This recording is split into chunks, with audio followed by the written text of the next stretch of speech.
Hi guys, welcome back to my channel. ఈరోజు మిర్చి కసాలం చేసుకుందాం. ప్రాసెస్ ఎలానో చూసుకుందాం. మిర్చి కసాలంకి మనం బజ్జి మిరపకాయలు దొరుకుతాయి కదా, అవి వాటితో చేసుకుంటే మనకి స్పైసీగా ఉండవు, గ్రేవీలో ఉడికి తినేయచ్చు. ఇలానే ఇవి ఎలా కట్ చేసుకోవాలో చూసుకుందాం. ఈ విధంగా కట్ చేసుకోండి. ఈ సైజులో మీకు పెద్ద కావాలంటే పెద్దగా ఉంచుకోండి. నేనైతే ఈ సైజుకి కట్ చేసుకుంటున్నాను.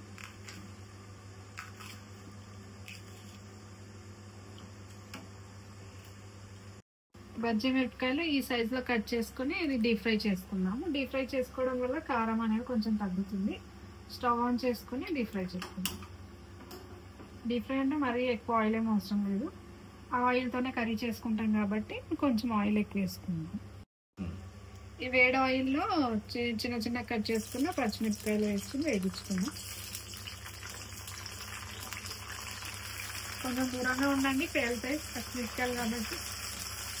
బాగా ఫ్రై చేసేసుకోవాలి. మిర్చి కసాలంలోకి కావాల్సిన మసాలాలు తీసుకున్నాము. సాజీరా, జీలకర్ర, 4-5 బాదాము, కొంచెం ఎండు కొబ్బరి, కొన్ని పల్లీలు, కొన్ని ధనియాలు, ఇలాచీలు, చెక్క, లవంగాలు, బిర్యానీ ఆకు, నువ్వులు.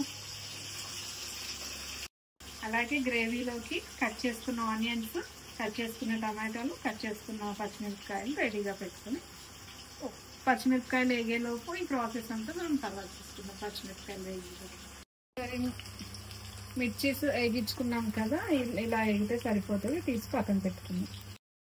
ఇలాచి, సాజీరా, జీలకర్ర, ధనియాలు, బిర్యానీ ఆకు వేసుకొని కొద్దిగా వేగాక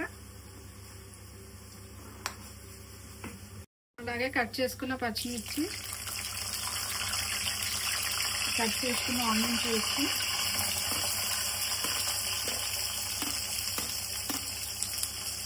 కొద్దిగా ఫ్రై చేసుకుని తర్వాత మిగతా వేసుకున్నాం. వేగిన ఉల్లిపాయల్లో కట్ చేసుకున్న టమాటాస్ వేసుకున్నాము. కట్ చేసుకున్న టమాటాస్ వేసుకుని బాగా మిక్స్ చేసుకుని ఒక 2 సెకండ్స్ అలా కలిపేసుకుని తర్వాత మిగతా ఇంగ్రీడియంట్స్, కొన్ని బాదం గింజలు, కొద్దిగా ఎండు కొబ్బరి, పల్లీలు, నువ్వులు వేసుకుని కొద్దిగా బాగా ఫ్రై అయ్యాక అప్పుడు పసుపు, ఉప్పు, కారం కూడా వేసుకుంటాం. వేగుతున్న ఉల్లిపాయల్లోకి కొద్దిగా పసుపు, కొద్దిగా ఉప్పు,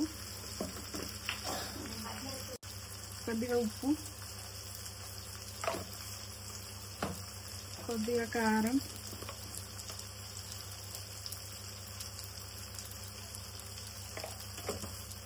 కొద్దిగా అల్లం వెల్లుల్లి పేస్ట్ వేస్తాం.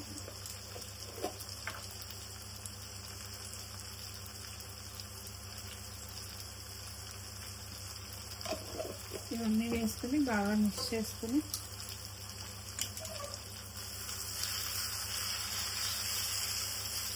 టమాటాలన్నీ మెత్తగా అయిపోయి ఆయిల్ అంతా బయటకు వచ్చేదాకా ఫ్రై చేసుకున్నాం.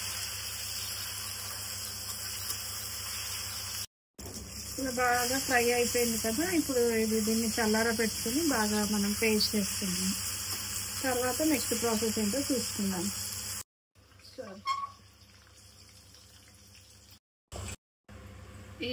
ఈ మసాలా అంతా మిక్స్ అయ్యేలాగా గ్రేవీతో మొత్తం మిక్స్ అయిపోయేలాగా కలుపుకొని బాగా మిక్స్ చేసుకోండి.